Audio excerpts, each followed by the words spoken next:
राज्य में कुल 90 संस्कृत महाविद्यालय और विद्यालय हैं।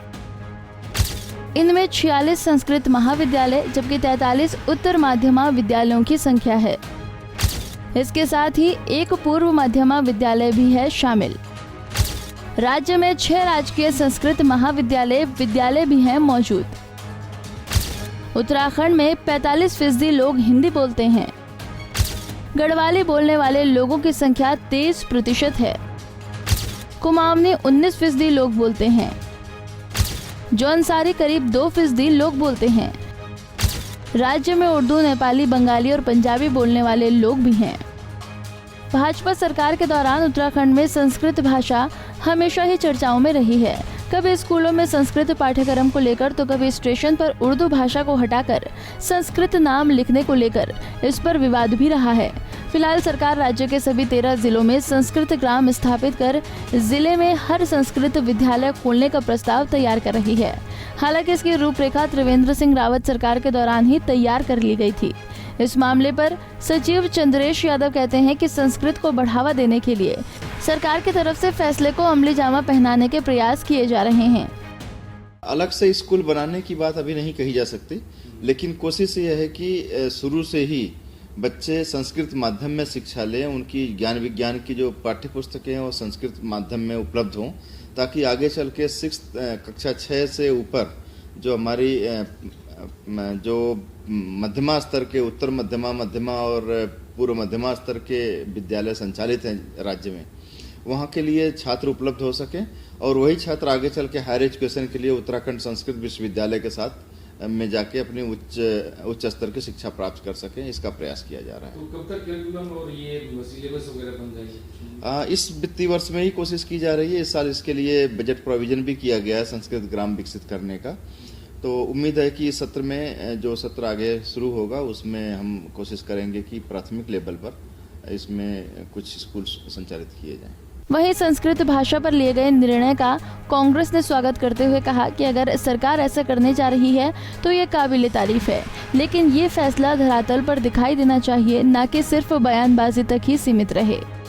संस्कृत के बढ़ावे के लिए अगर ये सब करने जा रहे हैं, वाकई धरातल पर उतार रहे हैं, या सिर्फ ये भी आपका एक नजरिया है या जरिया है चुनाव जीतने का, अगर आप इसको मूर्त रूप दे रहे हैं तब तो आप बधाई के पात्र हैं। लेकिन कई बार देखने को मिलता है, पिछले 5 साल भी हमने देखा कि शिक्षा को लेकर अरविंद पांडे ने जितनी बड़ी बड़ी घोषणाएं और योजनाएं कही, उसका 1% भी नहीं उतार पाए।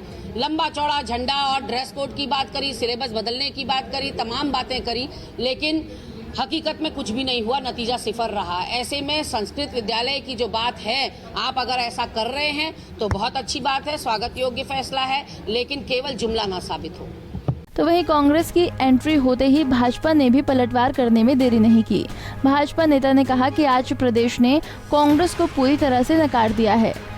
आज ही भाजपा नेता ने कहा है कि सनातन धर्म में संस्कृत एक अहम हिस्सा है और संस्कृत सभी भाषाओं की जननी है, लिहाजा भाजपा इसको लेकर बेहद गंभीर है।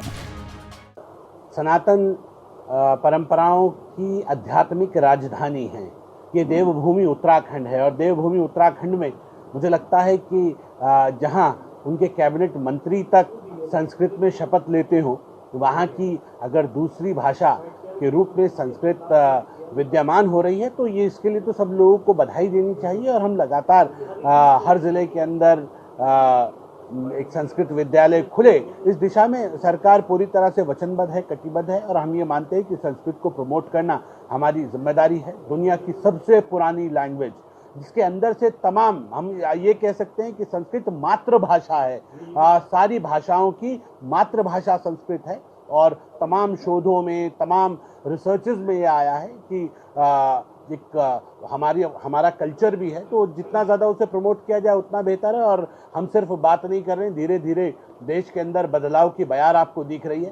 संस्कृति को संजोना, संस्कृति को आधार बनाकर आगे बढ़ना, ये देवभूमि उत्तराखंड का दायित्व भी बनता है, और हम उस दिशा में बड़ी मजबूती के साथ युवा मुख्यमंत्री के नेतृत्व में आगे बढ़ रहे हैं। कांग्रेस मान रही है कि ये केवल राजनीतिक रूप से फायदा लेने की कोशिश। कांग्रेस क्या मान रही है? कांग्रेस को तो प्रदेश की जनता नहीं मान रही, उसे तो प्रदेश की जनता ने नकार दिया। वो क्या मान रही है इससे किसी को कोई फर्क नहीं पड़ता, जनता क्या मान रही है। और हमारे जो सनातन परंपराओं को मानने वाले लोग हैं, उत्तराखंड के जो लोग हैं, वो क्या मान रहे हैं, इससे फर्क पड़ता है। जाहिर है कि प्रदेश में संस्कृत भाषा का नाम आते ही राज्य में फिर एक बार इस पर राजनीति शुरू हो गई है। फिलहाल संस्कृत भाषा को लेकर शासन की तरफ से प्रदेश में संस्कृत ग्राम स्थापित कर सभी 13 जिलों में एक विद्यालय खोले जाने का प्रस्ताव तैयार किया गया है। पंजाब केसरी टीवी के लिए देहरादून से आशीष टमोलक की रिपोर्ट। हमसे जुड़े रहने के लिए हमारे YouTube चैनल को सब्सक्राइब करें और नई वीडियो की नोटिफिकेशन के लिए बेल आइकॉन को दबाएं। अगर आप ये वीडियो Facebook पर देख रहे हैं तो लाइक जरूर करें और ज्यादा से ज्यादा शेयर करें। धन्यवाद।